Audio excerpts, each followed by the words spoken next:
안녕하십니까. 안영진 집사입니다. 먼저 부족한 저를 이곳에 나오게 해주신 하나님께 감사드리며 시작해 보도록 하겠습니다. 저는 세상에서나 주님 안에서나 자유로운 영혼이었습니다.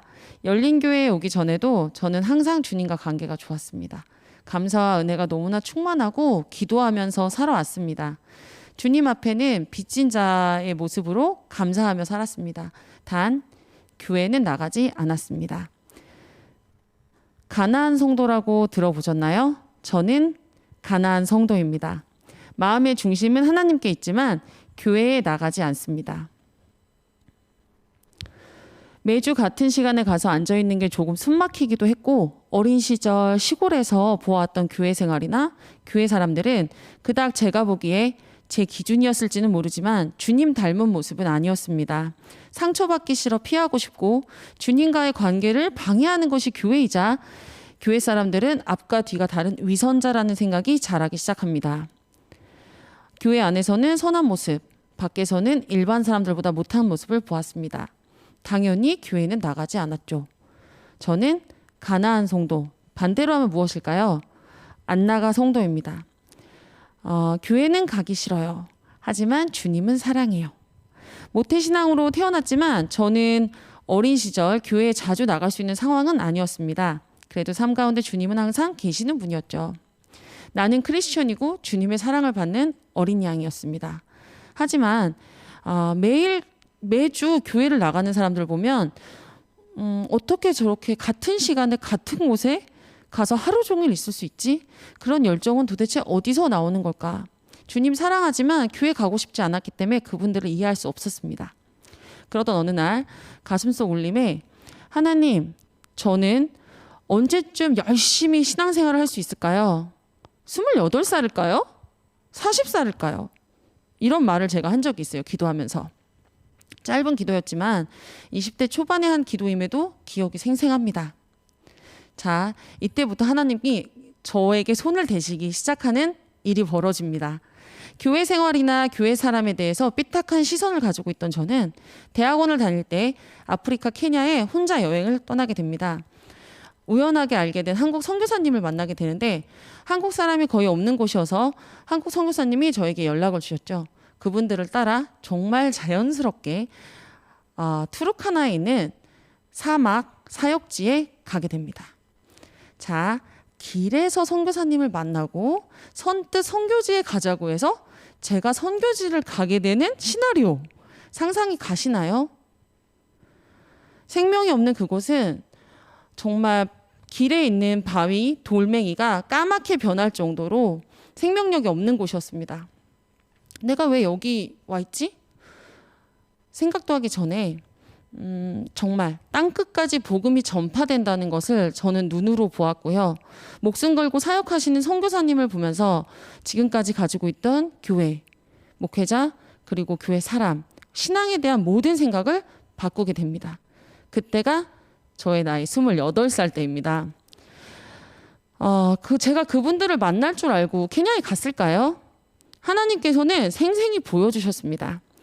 주님이 주시는 이끌림이 무엇인지 저는 잘 알고 있어요.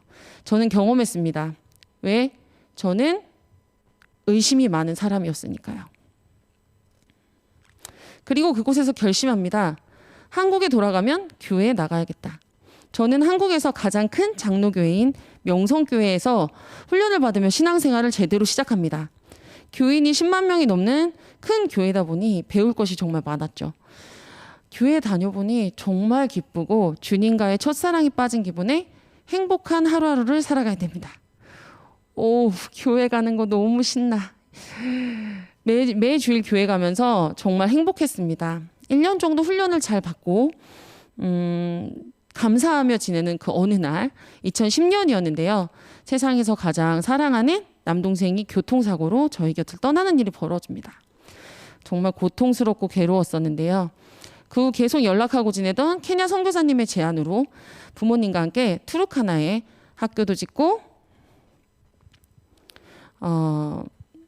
교회도 짓고 식당도 울타리도 화장실도 건축해지는 일에 직접 나서게 됩니다. 슬라이드를 보시면 아이들을 위에 맞춘 티셔츠가 보이는데요. 제가 제작해서 1000장 넘게 보냈습니다.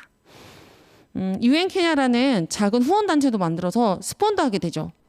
그 과정 안에 주님 주신 평안, 위로를 느끼고 주님 역사하심을 셀 수 없이 체험하게 됩니다. 아, 하나님은 나를 잘 아시죠? 한국 교회도 저는 숨이 막힌데 한국 밖에서 교회 밖에서의 일을 시키시니 정말 신나서 일했습니다. 기도하면 일이 해결되고 작정하고 헌금을 보내면 그거 이상 쏟아 부어주시는 하나님을 경험하게 됩니다. 저는 간증거리가 넘칩니다. 의심이 많은 저에게는 체험하는 신앙을 선물로 해주셨기 때문입니다. 그 후 저는 주님 축복받아 결혼도 하고 아이도 둘을 낳게 됩니다. 자, 여기서 다시 가나안 성도의 기운이 나오기 시작합니다. 어린아이를 둘 데리고 교회를 가다 보니 정신적으로 육체적으로 너무 소진됨을 느끼게 돼요. 교회에 가서 채워지는 것이 아니라 에너지가 다 빨리는 기분을 느끼게 됩니다. 저 같은 성격은 억지로 못해요. 그래서 안 나갔습니다.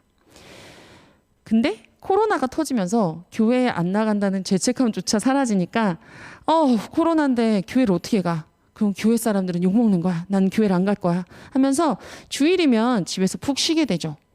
케냐 사역도 쉬면서 후원도 잠시 멈추게 됩니다. 그러던 저는 열린 교회에 나오게 되는데요. 열린 교회에 와서 제가 어떻게 변화됐는지 여러분께 말씀드리겠습니다. 그래도 마음속에는 너무 주의를 못 지키니까 마음이 안 좋았어요. 그러다가 열린 교회 현대원 목사님을 소개받게 됩니다. 성경 공부를 몇 번 하다가 코로나가 너무 심해져서 중단이 됐었는데 일목장 초대를 받게 돼요. 그때까지도 별 감흥이 없었습니다. 금요일이면 만나서 하다가 다시 줌으로 바뀌다 보니 결석하는 날이 많았습니다.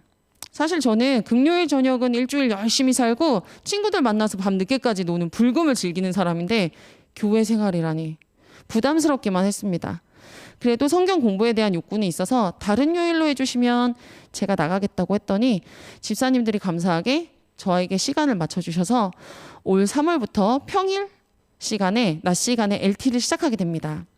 말씀 묵상을 시작하고 교제를 하니 마른 바닥에 단비가 내리듯이 마음이 촉촉해지면서 행복함을 느끼게 됩니다. 집사님의 헌신을 보면서 저도 언젠가는 이렇게 내 시간과 열정을 다른 성도분들에게 나눠줄 수 있어야겠다 도전을 받게 됩니다. 스스로 찬양 준비를 하고 적극적으로 교제 시간 진행까지 도우면서 신바람 나는 말씀 공부를 하게 됩니다. 28살 때 주님과 케냐에서 만난 그 첫사랑을 회복하는 느낌 받게 됩니다. 말씀으로 받는 양육의 힘 얼마나 큰지, 그리고 함께 나누는 공동체의 힘이 얼마나 큰지를 느끼는 시간이었습니다. 하지만 목장 모임은 나가지 않았죠. 왜? 금요일 저녁이니까요. 그러다 김영 주사님이 목장 배가가 있다고 제가 사는 갈매동에 목장이 생긴다고 걱정을 하십니다. 제가 좀 의리의리하는 성격이라서 날 위해 헌신해 주신 집사님이 걱정을 하시니 정말 부담스럽지만 떨리는 목소리로 주 2회는 참석해 보도록 하겠다고 말한 후 기도를 시작했습니다. 근데 계속 목장이 비어있는 것을 하나님 보여주시는 거예요. 목장이 비면 어떡하지? 나라도 나가야 되나? 걱정을 하게 됩니다. 그러다가 갈매팀끼리 새벽 기도 산책을 시작하게 되었는데요. 가열차게 40일로 정하고 한번 해보자 하고 언니들과 시작하게 됩니다. 이건 하나님께서 준비기도의 힘을 알려주시는 일생일대의 사건이 되는데요. 기도하면 할수록 새로운 분이 나와서 함께 걷고 함께 기도하고 제 인생의 큰 기도 제목이었던 일도 딱 20일 되는 날 해결해 주셨습니다. 계속 기도하니 목장에 초대할 양들이 보입니다. 또 마음 안에 우울이나 불안 있던 산책팀들의 얼굴에서 주님 주신 영광의 빛이 나기 시작합니다. 기도하고 내려놓고 빈잔으로 내려오니 하루 안에 주신 주님의 행복을 담아낼 수 있습니다.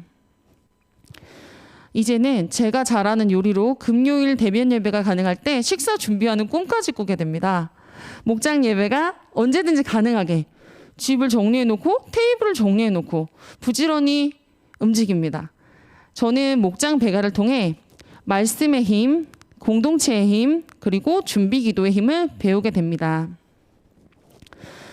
그러고 나니 복음 전파에 소망이 생깁니다. 성경 공부를 하니 이 좋은 구원의 선물을 나 혼자 간직해서는 안 되겠다라는 생각을 처음으로 하게 됩니다. 저는 열린교회에 와서 행동하는 그리스도의 힘을 배웁니다. 목사님께 일방적으로 배우는 수직적인 신앙 공부가 아니라 내가 찾아서 공부하고 성도님들과 은혜를 나누는 수평적인 신앙 공부를 시작하게 되니 은혜가 넘치고 넘쳐 흘러서 다른 사람에게 주지 않고서는 참을 수 없는 지경에 다다릅니다. 말씀이 살아있다는 것을 느끼게 되죠. 이곳에서는 제가 선생님이 되기도 하고 제자가 되기도 합니다. 처음에 교회 생활하기 위해 나오신 분들한테 배울 것이 없을까요? 반드시 배울 것이 있습니다. 제가 이렇게 말씀드리는데 제가 올해 몇 살일까요? 하나님은 빈틈이 없으시죠? 그때 어렸을 때 기도했을 때처럼 저는 40살입니다. 28살에 열정을 주셨고 40살에 다시 행동하는 믿음을 주셨습니다. 여러분, 마음속에 교회에 다니지만 메마름이나 갈급함을 느끼십니까? 말씀 공부를 시작해 보세요. 인간적으로 보이던 신앙생활에 든든한 기둥으로 서 계신 우리 주님을 만나는 역사하심을 경험하게 될 것입니다. 저는 이 넘치는 은혜를 만나니 제 안에 나태함을 버리게 해달라고 기도했습니다. 더 부지런히 움직여야 주님 닮은 삶을 살 수 있습니다.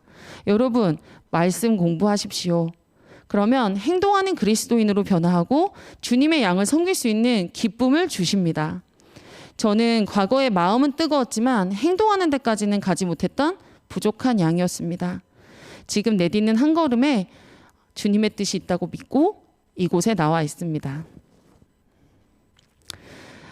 전도는 선교사님이나 나 아닌 사명을 가진 사람이 하는 거라고 저는 생각했어요. 하지만 지금 저는 우리 모두는 주님의 복음 전파자임을 고백합니다. 부끄럽지만 임팩트 있는 간증을 마무리하기 위해 저의 변화를 보여주는 사진을 찾아왔는데요. 저는 사람들과 어울려서 정말 술 마시고 늦게까지 노는 파티피플이었습니다. 하지만 지금 어떻게 됐을까요? 새벽을 깨우며 기도하는 주님의 자녀로 변화했습니다. 여러분, 행동하는 그리스도인이 되시기를 소망합니다. 감사합니다.